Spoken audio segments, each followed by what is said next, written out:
تلاش بیهوده نکن. میدونی چیه؟ یه وقتایی باید خودت رو به بیخیالی بزنی. بیخیال تمام آدمایی که دوستت ندارند. بیخیال تمام کارایی که میخواستی بشه ولی نشد. بیخیال تمام رکبایی که خوردی. بیخیال هر کس که امروز وارد زندگیت شد و فردا رفت. بیخیال تلاشای بی نتیجت، دوست داشتنای بی ثمرت. وقتی کسی دوستت نداره اصرار نکن. وقتی کسی برات وقت نداره خودت رو به زور توی برنامه‌هاش جان نده. وقتی کسی نمیخواد تو رو ببینه پا پیچش نشو.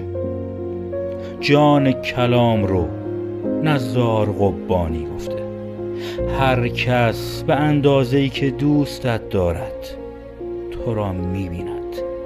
تلاش بیهوده نکن.